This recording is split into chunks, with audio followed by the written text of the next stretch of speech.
사랑하는 성도 여러분, 오늘도 복된 주일 하나님 앞에 나왔습니다.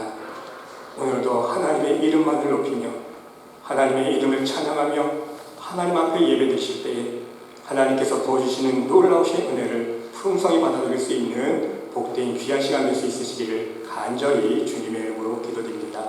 우리 다 같이 일어나셔서 사도신경으로 우리의 신앙을 고백드립니다. 전능하사 천지를 만드신 하나님 아버지를 내가 믿사오며 그 외아들 우리 주 예수 그리스도를 믿사오니 이는 성령을 잉태하사 동정녀 마리에게서 나시고 본디오 빌라도에게 고난을 받으사 십자가에 못 박혀 죽으시고 장사한 지 사흘 만에 죽은 자 가운데서 다시 살아나시며 하늘에 오르사 전능하신 하나님 우편에 앉아 계시다가 저로서 산자와 죽은 자를 심판하러 오시리라. 성령을 믿사오며 거룩한 공예와 성도가 서로 교통하는 것과 죄를 사하여 주시는 것과 몸이 다시 사는 것과 영원히 사는 것을 믿사옵나이다. 아멘.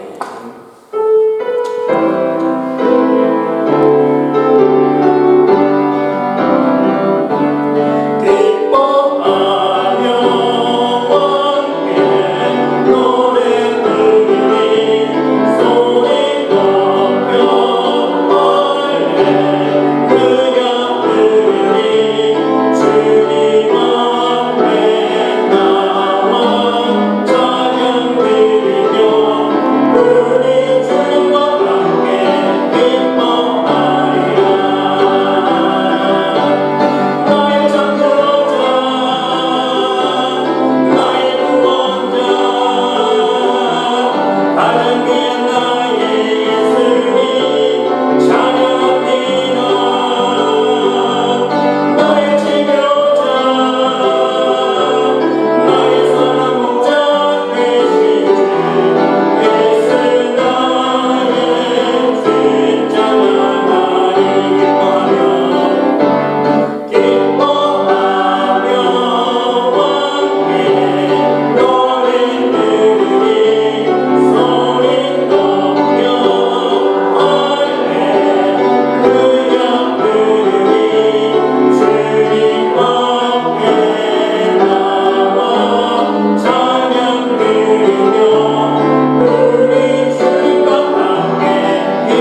여호와는 나의 빛이요 나의 구원이시니 내가 누구를 두려워하리요. 여호와는 내 생명의 능력이시니 내가 누구를 무서워하리요.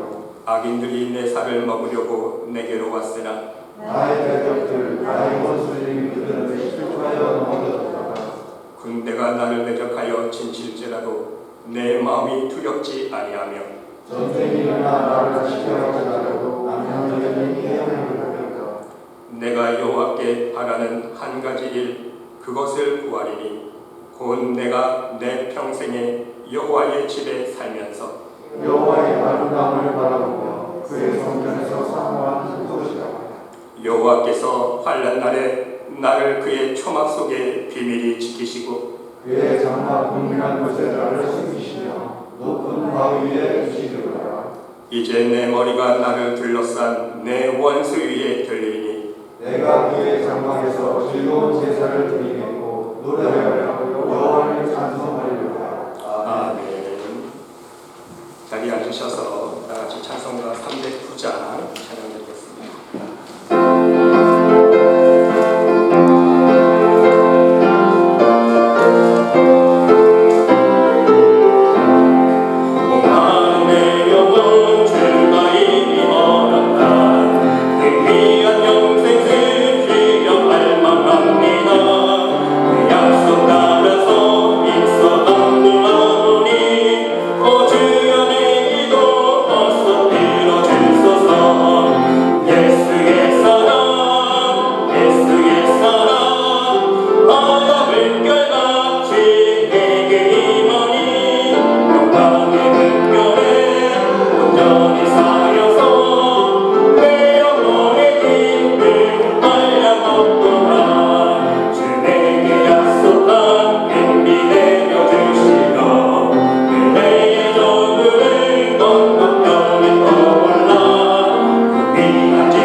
사랑과 은혜가 충만하신 하나님 아버지, 이 시간 먼저 감사와 찬양과 영광을 하나님 앞에 올려드립니다. 지난 한 주간 동안도 하나님의 사랑과 능력의 품 안에 우리의 영혼을 품어주시고 늘 때를 따라 돕는 하나님의 은혜로 인도해 주신 사랑에 감사를 드립니다. 광야와 같은 어둠의 세상을, 외로운 세상을, 죄악된 세상을 하루하루 살아갈 때에 우리의 앞길에 생명의 빛을 비춰주시니 감사드립니다. 사망의 골짜기를 지나갈 때에도 주님의 능력의 지팡이와 의로운 능력의 손길로 붙들어 주시고 함께하여 주시니 감사드립니다. 오늘도 이렇게 하나님 허락하여 주신 생명과 호흡으로 오직 믿음만을 품고 하나님 앞에 나와 예배드리게 하시니 감사드립니다. 사랑의 하나님, 이 시간 간절히 기도드리기는 지금 이 시간 많은 영혼들이 전염병과 전쟁으로 인하여 삶의 고통과 아픔을 겪고 있습니다. 부디 전쟁 속에서 삶의 모든 터전을 잃어버리고 낭만과 절망 속에 있는 영혼들에게 하나님의 위로와 평강의 손길로 어루만져 주시옵소서. 또한 지금 세계 곳곳에서는 주님을 믿는다는 이유로만 수많은 많은 기독교인들이 박해를 받으며 심지어 목숨을 잃어가고 있습니다. 더욱이 전쟁 속에서도 수많은 죄 없는 영혼들이 수백 명, 수천 명 오늘 이 시간도 생명을 잃고 있습니다. 하나님, 부디 이 세대를 불쌍히 여겨 주시옵소서. 우리의 모든 인간의 죄를 용서하여 주시옵소서. 하나님을 몰라 여전히 하나님 반대편에서 사단과 어둠의 종으로 이 마지막 세대의 징조들을 이끌고 있는 모든 악의 세력들을 오직 하나님의 공의 손길로 다스려 주시옵소서. 마지막 세대의 징조들과 세상의 악으로 인해 고난당하며 핍박받고 있는 하나님의 자녀들을 오직 하나님의 사랑과 은혜와 능력의 손길로 인도하여 주시옵소서. 또한 이러한 상황 속에서 우리 믿음의 자녀들이 마지막 세대의 징조들을 눈으로 목격하면서 우리의 믿음을 이 세상의 풍조에 빼앗기지 않게 하시고 이럴 때일수록 더욱 하나님 말씀만 순종하며 하늘의 소망을 바라보는 믿음 속에서 살아갈 수 있도록 은혜 베풀어 주시옵소서. 이 시간 하나님께서 세워주신 몸된 교회를 위해 기도드립니다. 우리 말씀의 교회를 오직 말씀의 능력으로만 인도하여 주시고 우리 주님께서 머리가 되어 주시사 오직 주님의 사랑으로 서로 섬기며 위로하며 서로의 아픔을 위해 눈물로 함께 기도할 수 있는 서로의 눈물을 닦아줄 수 있는 사랑의 공동체가 될 수 있도록 인도하여 주시옵소서.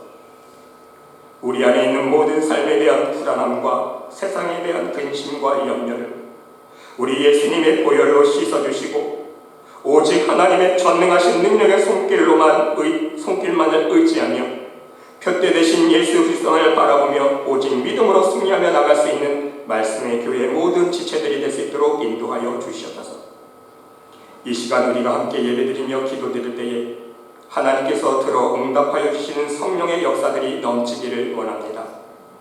이 시간 예배를 통해 죽어가는 심령 안에 새 생명의 역사가 있게 하여 주시고 우리의 연약한 육신이 강건케 되는 은혜를 허락하여 주시며 하나님의 기름 부어주시고 축복하여 주시는 오병이어의 역사와 안되고 막혔던 모든 막힌 담들이 허물어지는 역사가 모든 성도님들의 가정과 심령 위에 임할 수 있도록 축복하여 주시옵소서. 우리의 모든 예배의 찬송과 기도가 하나님 앞에 상달되며 하나님의 마음의 기쁨이 될 수 있는 거룩한 산제사가 될 수 있도록 인도하여 주시옵소서. 이 예배를 통해 오직 하나님 홀로 영광 받아 주실 줄 믿사오며 이 모든 말씀 우리를 구원하여 주신 예수 그리스도의 이름으로 간절히 기도드리옵나이다. 아멘.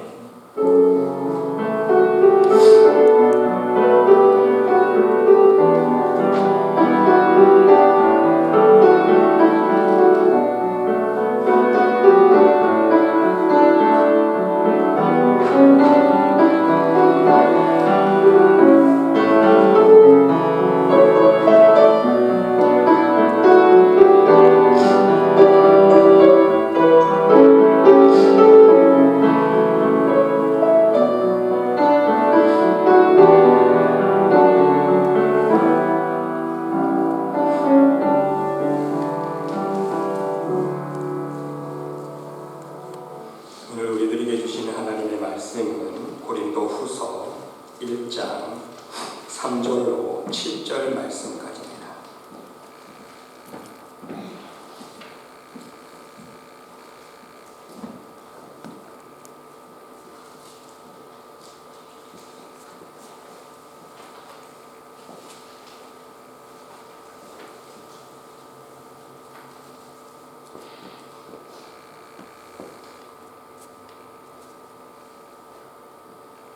한 절씩 교독합니다.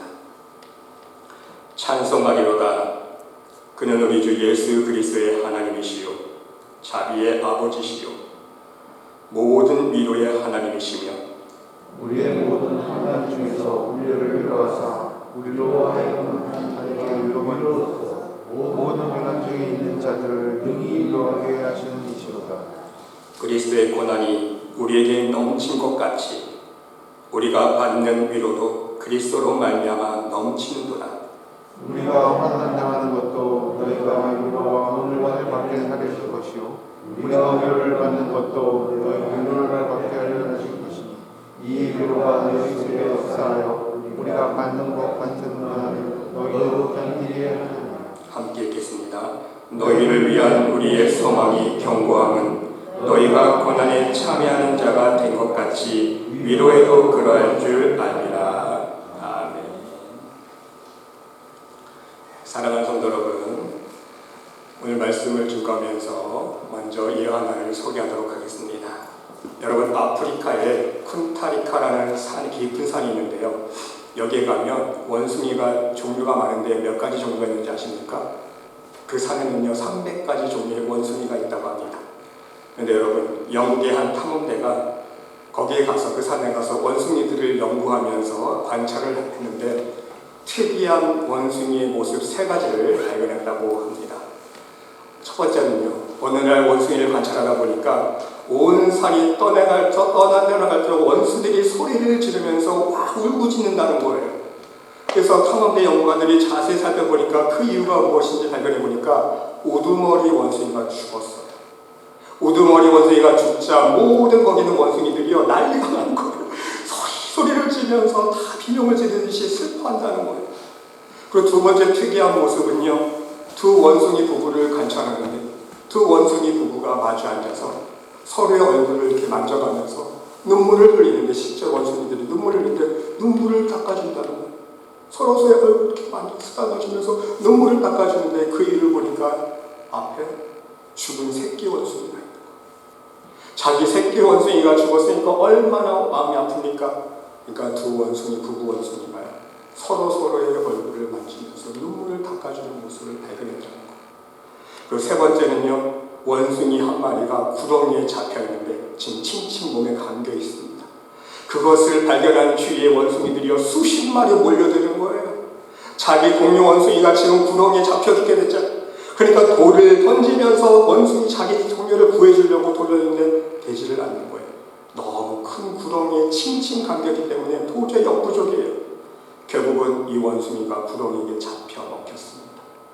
잡혀 먹히는 순간 모든 원숭이들이요 나무 꼭대기에 올라가니 거꾸로 매달려가지고 비명을 지르면서 슬피 울었다는 거예요. 여러분, 이러한 원숭이들의 모습을 관찰한 탐험대 사람들이요 이런 말을 했다는 거예요. 야, 정말 원숭이들도 대단하구나. 어찌 보면 사람보다 더 낫구나. 다른 사람의 슬픔이나 어려움에 참여할 줄 모르고 서로서로 위로해 줄 줄 모르는 자기만을 알고 이기적인 사람들을 만나 보게 된다면 우리 아프리카에 있는 저 쿤타리카 산으로 보내버리죠. 가서 좀 배우라는 거예요. 뭘 보고요? 원숭이를 보고 배우라는 것입니다. 서로서로 슬픔을 나누고 서로서로 위로해 주는 모습, 원숭이 속에서 그 모습을 좀 배우라는 거예요. 우리 이기적인 인간의 모습이 얼마나 많이 있습니까? 그렇습니다, 여러분. 지금 우리의 삶의 주위에는요 위로받아야 할 사람들이 너무너무 많습니다. 한번 보세요, 여러분. 코로나 때문에도 경제적으로 어려움 겪고 있는 이웃들이 얼마나 많습니까? 나의 경제적인 문제, 그렇죠? 경제적인 문제뿐만 아니라 건강의 문제, 가정의 문제, 자녀의 문제, 사업의 문제, 여러 가지 인생의 문제를 놓고요 정말 근심과 염려 속에 살아가는 영혼들이 너무 많다는 거예요. 그런 사람들 중에 경제적으로 어려운 사람 친구 찾아가서 지금 많이 힘들지? 내가 따뜻한 국밥 한 그릇 사줄게. 우리 이거 먹고 힘내자. 밥 한 그릇 한번 대접해주면서 위로의 말 한마디 건네주면 그 사람이 얼마나 위로를 받고 소망을 받고 힘을 내겠습니까? 안 그렇습니까? 몸이 불편한 사람이 있어요. 그럼 찾아가서 해줄 건 없지만 죽이라고 한 그릇 끓여서 찾아가서 이 죽 먹고 힘내자. 우리 하나님 앞에 한번 함께 기도하자고. 하나님 앞에 기도하면 하나님께서 분명히 속히 치유해 주시고 건강 회복해 주실 것이라고 위로의 한마디를 건네주면서 두 손을 얹고 간절히 예수님의 이름으로 기도해 주고 오면 그 사람의 마음속에 얼마나 큰 위로가 되겠냐는 말씀인 것입니다. 여러 가지 가정의 문제, 직장의 문제, 사업의 문제, 여러 가지 문제 있는 사람들 찾아가서 위로의 말 한마디를 건네주면 그 사람이 실제로 큰 소망을 품게 된다는 말씀인 것입니다. 그런데 여러분, 우리가 힘들고 어려울 때에 사람의 위로도 필요합니다. 그렇죠? 분명 사람의 위로도 필요한데 근본적으로 우리의 마음의 상처와 근심과 염려의 문제들을 해결할 수 있는 근본적인 위로는 어디서 오는 것입니까? 사람의 위로가 아니에요. 근본적으로 우리의 상한 심령과 우리의 상처받은 심령을 치료해 줄 수 있는 위로는요, 바로 하나님의 위로가 필요하다. 내가 먼저 하나님의 위로를 받아야 돼. 그래서 하나님의 위로를 내가 먼저 받아서 내 마음속에 하나님의 평안과 기쁨과 소망을 품을 수 있을 때에 그 위로를 가지고 내가 받은 하나님의 위로를 가지고 단지 형식적으로 말로만 위로하는 것이 아니라 진정 그 사람의 마음속에 하나님의 위로를 전해주고 새 소망을 품게 해줄 수 있는 위로의 사람이 우리가 될 수 있어야 된다는 말씀인 것입니다. 여러분, 오늘 본문 말씀은 바로 이것에 대한 좋은 교훈의 말씀을 우리에게 주고 있는 거예요. 사도 바울 보세요. 사도 바울 역시 자신의 극심한 고난 가운데서 위로받지 않았습니까? 누구로부터? 사람의 위로가 아니에요. 하나님의 위로를 사도 바울은 직접 체험했습니다. 이것을 지금 간증하는 내용이 오늘 본문 말씀 아닙니까? 그러면 여러분, 사도 바울이 당한 고난과 환난은 무엇입니까? 두 가지 차원이에요. 첫 번째는요, 교회 내적으로 환난을 당했습니다. 여러분 잘 알고 있듯이 사도 바울은 어떤 내적인 환난을 겪고 있습니까? 고린도 교회 하나만 보더라도요, 고린도 교회 지금 안에는요 여러 가지 분쟁의 문제들이 많습니다. 그렇죠? 너무너무 시끄러운 골칫거리입니다. 그런 가운데 사도 바울을 배척하는 무리들이 있어요. 왜 배척합니까? 사도 바울의 사도권을 인정하지 않는 거예요. 가짜라는 거예요. 그뿐만 아니라 사도 바울에 대해서 일관성이 없다고, 그래서 신뢰하지 못하겠다고 비판하는 사람들이 있습니다. 왜? 이 말했다, 저 말했다, 방문한다 그랬다, 또 취소했다. 말과 행동이 틀리다는 거예요. 그리고 선교 활동에 있어서도 너무 욕심을 부리고 있다고 오해를 하고 있습니다. 더 나아가서 글은 잘 쓰는데 말이 서툴다고, 글 쓴 걸 보니까 편지에는요 힘이 있는데 감동을 주는데 말로 설교하는 거니까 시원치가 않거든요. 그러니까 그 모습을 보고 설교가 시원치 않다는 거예요. 요즘 말씀드립니다. 설교도 못한다는 거예요. 그러면서 사도 바울의 사도권과 사도 바울의 권위에 대해서 인정하지 않는 사람들이 있었다는 거예요. 두 번째는요, 교회 외적으로 환난을 당하고 있습니다. 사도 바울은요 복음을 증거하면서 아시아에서만을 환난을 당하지 않았습니까?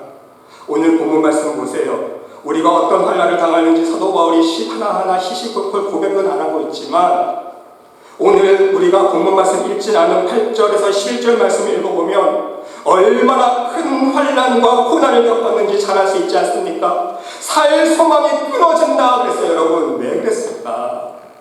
단적으로 보세요. 사도행 좀 보세요. 사도 바울을 끝까지 죽이겠다고 쫓아다니는 유대인들 있지 않았습니까? 사도 바울이 가는 곳곳마다 찾아다니면서 사도 바울을 죽이겠다고 매복해 있다가, 그렇죠? 사도 바울을 죽여 없애야 속이 시원해질 사람들이 있었다는 거예요. 그래서 죽을 고비를 얼마나 많이 넘겼습니까? 아마 그런 상황을 두고 말하는 것 같아요. 살 소망이 끊어집니다. 내가 사형 선고를 받은 줄 알았다. 사형 선고를 차라리 죽고 싶다는 거 아닙니까?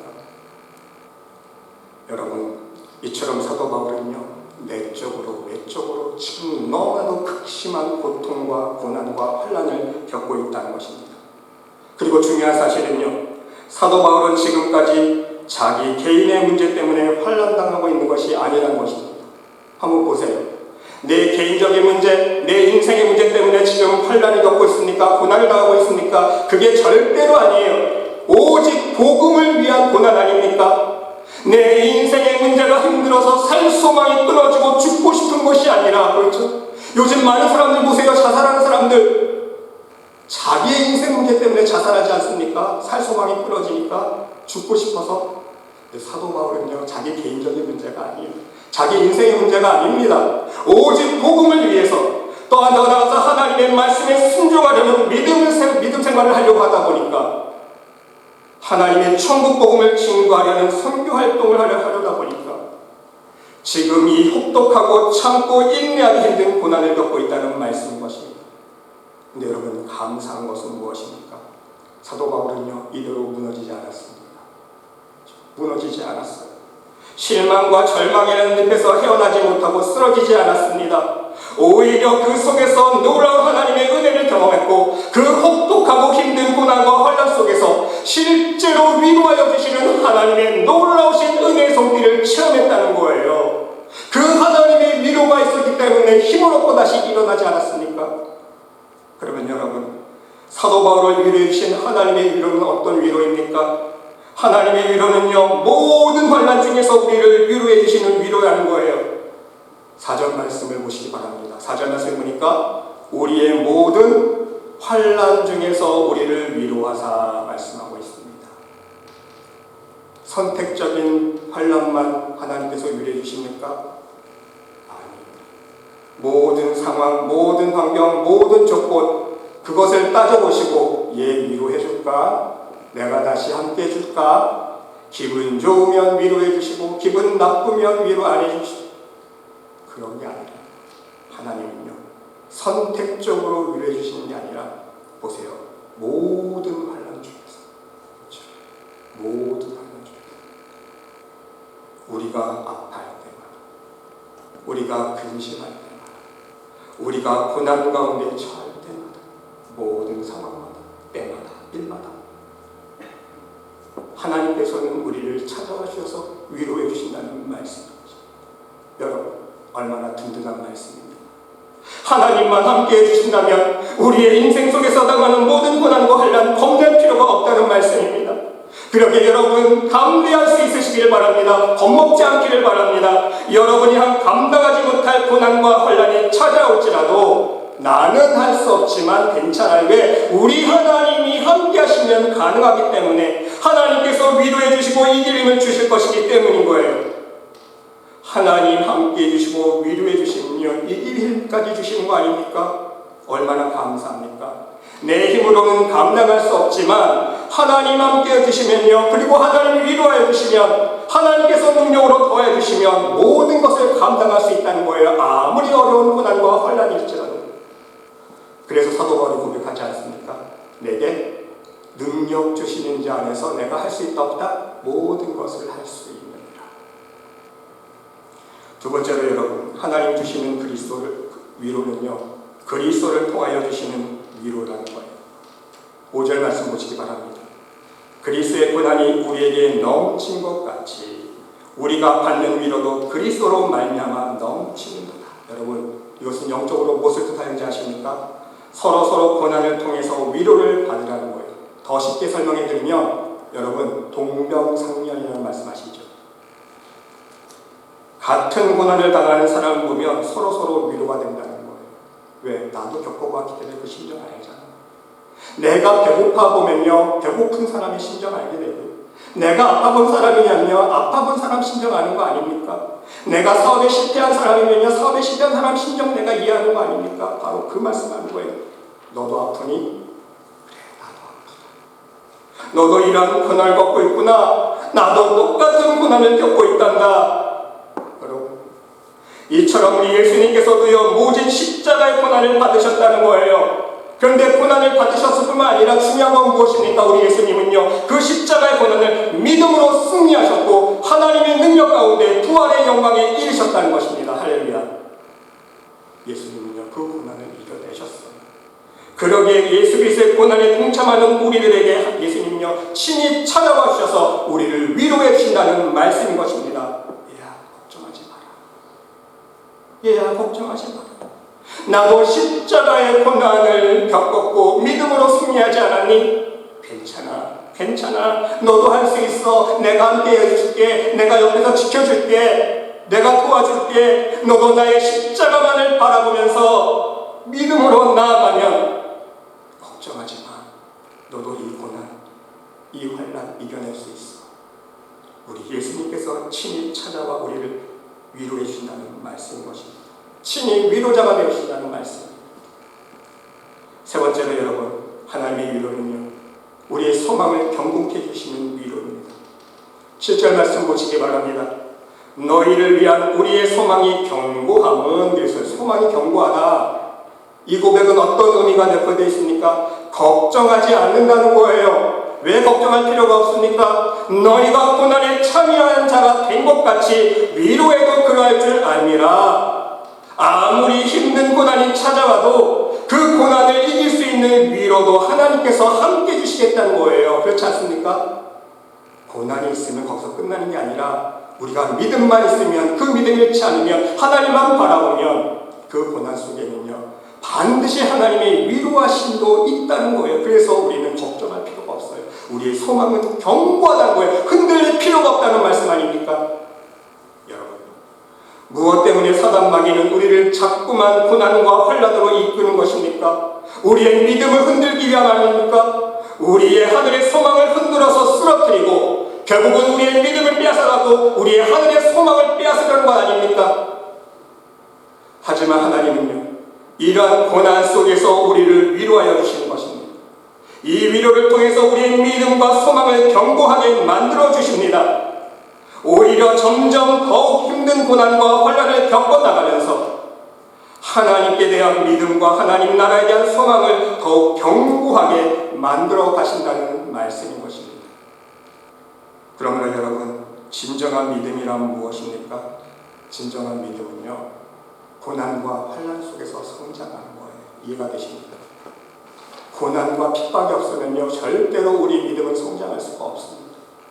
온전한 믿음은요, 우리가 고난과 환난을 겪을 때에 그 안에서 베풀어지시는 하나님의 위로와 사랑의 손길을 경험하면서 그 손길을 실제로 체험하면서 성장해 나가고 성숙해 나간다는 사실을 우리는 명심할 수 있어야 된다는 말씀인 것입니다. 여러분 생각해 보세요. 우리의 삶이 평탄하고 순전한 편안하기만 한다면 하나님 믿을 사람 아무도 없을 거예요. 그렇지 않습니까? 믿음이 성숙해지지 않습니다. 겸손해지기보다는 오히려 교만해집니다. 나만 의지하게 돼요. 나만 자랑하게 됩니다. 왜? 내가 잘 되기만 하니까, 성공하기만 하니까, 축복만 받게 되니까, 형통한 삶만 살게 되니까 하나님 자랑 안 해요. 하나님 의지 안 합니다. 내 능력만 의지하고 내 자랑만 하며 살게 돼 있어요. 교만할 수밖에 없는 거예요. 그게 인간이에요. 그렇기 때문에 할 수 없이 필연적인 게 무엇입니까? 우리가 이 세상에서 믿음 생활할 때 하나님은요, 환난과 고난을요 알지만 사단의 지배하에 있기 때문에 어쩔 수 없이 필연적으로 겪을 수밖에 없다는 거예요. 그 안에서 고난이 있지만, 고난과 핍박은 사단이 주지만 우리의 믿음이 연약해서 오는 거지만, 하지만 우리가 하나님만을 바라보는 믿음만 있으면 그 뒤에는 무엇이 따라옵니까? 고난과 핍박 때문에 우리가 쓰러져야 아니에요. 하나님이 주시는 위로가 있고, 아멘. 하나님 주시는 평강이 있고, 하나님 주시는 능력이 있기 때문에 우리는 그것을 능히 담대하게 승리할 수 있다는 말씀인 것입니다. 그러므로 여러분, 여러분에게 어떠한 고난과 환난이 찾아온다 할지라도 걱정하지 않기를 바랍니다. 그 고난과 환난을 통해서 더 크신 하나님의 은혜와 능력을 경험할 수 있으시기를 바랍니다. 실제로 살아계신 하나님을 경험하고 체험하는 것이 가장 큰 하나님의 위로하시는 방법이기 때문인 것입니다. 왜입니까? 하나님 살아계심을 경험하면요, 우리의 온 마음의 절망과 한숨이 사라지기 때문인 거예요. 하늘의 기쁨과 참 소망이 넘치기 때문인 것입니다. 하나님 함께 하시면 할 수 있다는 믿음이 견고해지기 때문인 것입니다. 더 이상 사람을 의지하지 않아요. 세상을 의지하지 아니하고 하나님만을 의지하는 우리의 믿음이 성숙해지기 때문인 것입니다. 그래서 여러분, 오늘 1장 9절로 10절 말씀 보세요. 우리는 우리의 자신이 사형 선고를 받은 줄 알았으니, 하나님께서 사도 바울에게 사형 선고까지 받은 그러한 고백까지 하게 만드신 이유는 무엇입니까? 그 이유가 뭐예요? 우리로 자기를 의지하지 말고, 그렇죠? 바울에게 그것을 경고하십니다. 네가 큰 은혜를 받았지. 네가 10,000가지 은사를 받았지. 네가 성령의 기적을 행하고 표적을 행하지. 너 의지하지 마라. 자기를 의지하지 말고 오직 누구를요? 죽은 자를 살리시는, 다시 살리시는 하나님만 의지하게 하심이라. 하나님만 의지하기 위해서 사형 선고까지 받을 것 같은 고백을 하게 하십니다. 하나님만 의지하게 만드십니다. 왜? 내 힘으로는 절대 할 수 없기 때문에. 나는 이제 죽었다, 그렇죠? 이제 나 죽었다 고백하는 사람 누가 살릴 수 있어요? 내가? 아니, 하나님만 살릴 수 있기 때문에, 그렇죠? 죽은 자를 살리시는 하나님. 그래서 하나님만 의지하게 하시기 위해서 이런 고난에 처하게 하시다는 거예요. 그가 이같이 큰 사망에서 우리를 건지셨고, 과거형이에요. 건지셨어요. 과거에 건져주셨습니다. 건지실 것이며, 오늘도 이 시간도 건져줘 주실 것이고요. 이후에도 건지시기를 그에게 바라노라. 앞으로도 계속해서 하나님은요, 우리 이런 은혜로 함께 계신다는 거 아닙니까? 여러분, 이사야 51장 보시기 바랍니다. 하나님은요, 우리의 위로자이십니다. 이사야 51장 12절 말씀 보니까 이르시되 너희를 위로하는 자는 나 곧 나이니라. 너는 어떠한 자에게 죽을 사람을 두려워하며 풀같이 될 사람의 아들을 두려워하느냐? 사람 의지하지 말라는 거예요. 사람의 위로 기도하지 말라는 거예요. 너희를 위로해 줄 사람 누구라고요? 나 하나님. 하나님이 너희를 위로하신다는 거예요. 하나님의 위로만 구하고 하나님만 의지하는 거 아닙니까? 또 이사야서 51장 3절 말씀 보니까요, 하나님은 황폐한 곳에 위로를 주십니다. 나 여호와가 시온의 모든 황폐한 곳들을 위로하여 그 사막을 에덴 같게, 그 광야를 여호와의 동산 같게 하였나니 그 가운데 기뻐함과 즐거움과 감사함과 창화하는 소리가 있으리라. 여러분, 황폐한 곳이 무엇을 상징합니까? 우리의 상처받은 심령, 우리의 눈물 흘리는 심령, 고난 가운데 신음하고 있는 우리의 심령 아닙니까? 그러한 심령 속에 하나님이 위로 주신다는 거예요. 그러면 그 심령이 어떻게 변해야 돼요? 기뻐함과 즐거움과 감사한 마음이 창화되는 거예요. 이해가 되십니까? 하나님의 위로가 있을 때. 더 나아가서 이사야서 66장 13절 말씀해 보니까요, 하나님은 마치 어머니가 자식을 위로한 같이 위로해 준다고 말씀하고 있습니다. 어머니가 자식을 위로한 같이 내가 너희를 위로할 것인즉 그랬어요. 여러분, 어머니를 위로하시죠. 여러분, 한두 번 다 자라면서 어린 시절 어머니의 위로 받아보신 적 기억하시지 않습니까? 울고 있는 자식을 품 안에 품어주시는 어머니 상상해 보세요. 엉엉엉 뭐가 마음이 막혔는지 슬픈지 상처를 받았는지 어디가 아픈지 엉엉 울고 있을 때 엄마가 어떻게 하십니까? 어머니가 와서 안아주시죠. 사랑의 품으로 안아주시고 울지마 울지마 울지마, 엄마 여기 있어, 엄마 여기 있어. 그러면 애기는 어떠니까? 아이는요 더 크게 울어요. 엄마 엄마 엄마. 그렇죠? 더 크게 울어요. 애기는. 왜? 엄마가 안아줬기 때문에 이제 안심되는 거예요. 그러면서 엄마 엄마 엄마 외치지만 그 외침 속에 어머니의 품에 안겨서 점점점 그 상처, 마음이 풀어지기 시작하는 거예요. 다른 말이 필요 없어요. 그렇죠? 엄마가 안아주고 엄마 여기 있어, 울지마, 엄마 여기 있어, 엄마야 엄마 여기 있어. 다 깨는 거예요. 하나님이 위로가 가요. 우리가 눈물 흘리고 아파요. 우리 하나님 찾아오셔서 울지마, 나 여기 있다, 내가 여기 있다, 그래 내가 다 들어줄게. 하나님 하면서 우리가 눈물을 흘리면서 부르짖을 때 우리의 마음이 다 녹아내리지 않습니까? 그게 하나님의 위로라는 말씀인 것입니다. 사랑하는 성도 여러분, 이러한 위로의 하나님이 저와 여러분의 하나님이심을 믿으십니까? 여러분은 이러한 위로의 하나님을 체험해 보셨습니까? 그렇다면 여러분은요, 진정 행복한 사람 중에 행복한 사람이요, 복된 사람 중에 복된 사람이라는 거예요. 한 많고 서른 많은 고달픈 인생 속에서 나를 위로해 주시는 하나님이 나의 하나님이라는 것만큼 그 사실 하나만 기억하면요, 더 큰 축복이 어디 있습니까? 내가 외로울 때, 내가 한숨 쉴 때, 내가 고난당할 때 나를 위로하시는 하나님이 내 하나님인데, 내 아버지이신데 더 이상 바랄 게 무엇이 있겠냐는 말씀인 것입니다. 그리고 여러분, 더 나아가서 여러분이 만약 그러한 위로의 하나님을 체험하셨다면 이제는요, 여러분도 위로가 필요한 사람들을 찾아가서 사람의 위로가 아닌, 말뿐인 위로가 아닌 진정 여러분이 받은 그 하나님의 사랑의 위로를 많은 사람들에게 전할 수 있는 믿음의 사람들이 될 수 있으시기를 바랍니다. 여러분 4절과 6절 말씀에 보니까 우리의 모든 환난 중에서 우리를 위로하사 그 이유가 무엇입니까? 하나님께서 모든 환난 중에서 우리를 위로하시는 이유가 뭐예요? 우리로 하여금 하나님께 받은 위로로서 모든 환난 중에 있는 자들을 능히 위로하게 하시는 이시로다. 우리만 하나님의 사랑을 체험하고 위로받고 게임 끝이 아니에요. 하나님은 무엇을 원하세요? 우리가 하나님의 위로를 받았으면 그 하나님께 받은 위로를 가지고 위로로서 어떻게 하라고요? 모든 환난 중에 있는 자들을 어떻게 하라고요? 위로해 주라는 거예요. 이게 전도예요. 다른 게 전도가 아닙니다. 내가 하나님의 위로를 받았습니다.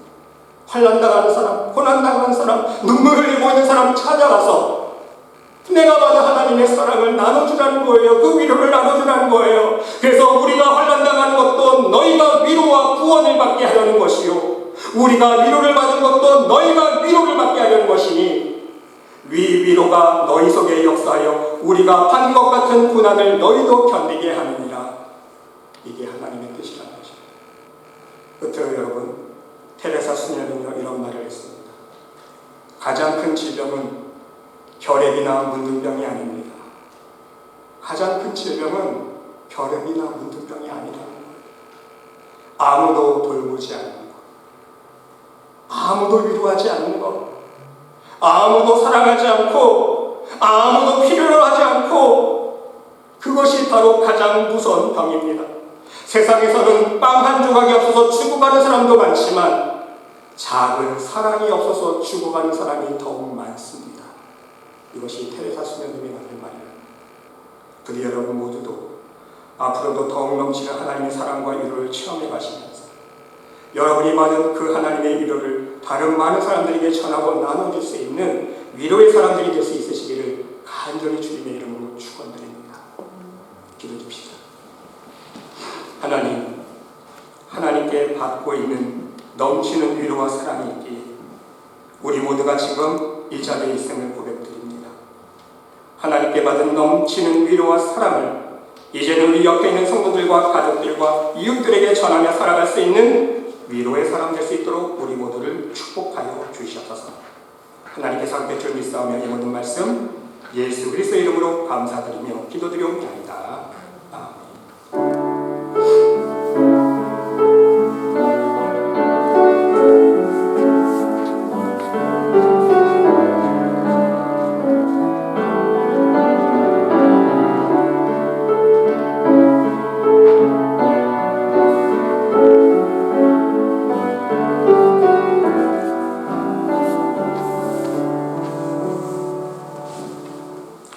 하나님 감사합니다.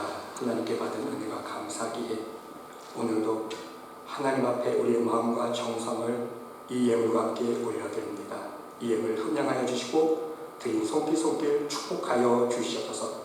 오직 하나님의 복음을 위해서 쓰임받는 귀한 예물 되게 하여 주시고 이 예물이 우리 성도들의 삶 속에 귀한 축복의 씨앗이 되어서 더욱더 많은 것으로 열매 맺어서 하나님께 영광 올려드릴 수 있는 복된 삶 살 수 있도록 축복하여 주시옵소서. 하나님께서 함께 줄 믿사오며 이 모든 말씀 예수 그리스도의 이름으로 감사드리며 봉헌 기도드리옵나이다. 아멘.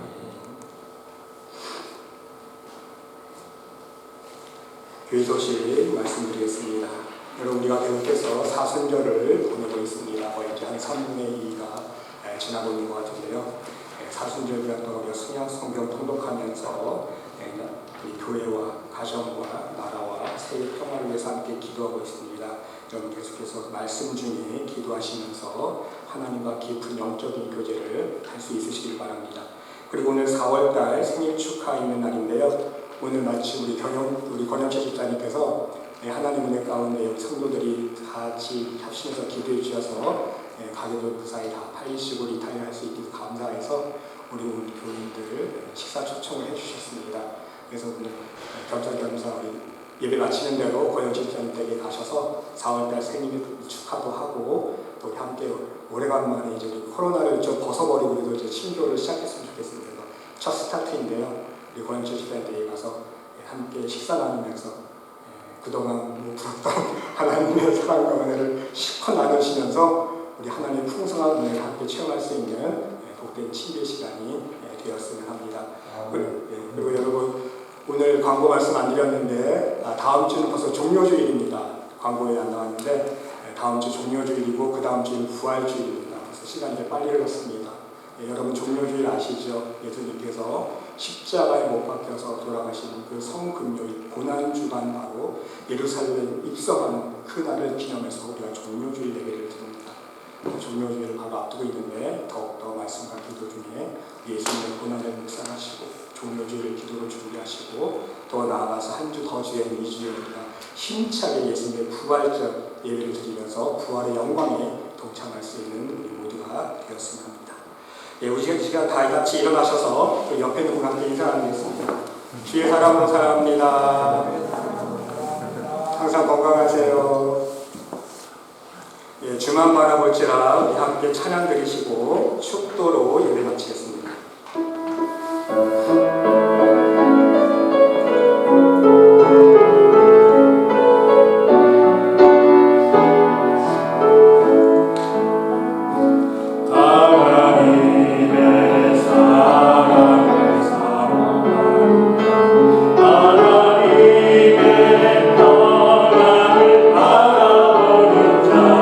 너의 모든 것 창조하신 우리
이제는 우리 구주 예수 그리스도의 은혜와 하나님의 극진하신 사랑과 우리 성령님의 감화감동 유력사 치유하심이 하나님께 받은 위로를 많은 상처받고 아픔 중에 있는 사람들에게 전하는 위로의 사람으로 살아가기를 이 시간 다짐하는 이 자리에 모인 하나님의 백성 머리머리 위에 심령 위에 그들의 가정과 직장과 사업체 위에 몸된 교회 위에 이제로부터 영원토록 함께 하시기를 간절히 축원하옵나이다.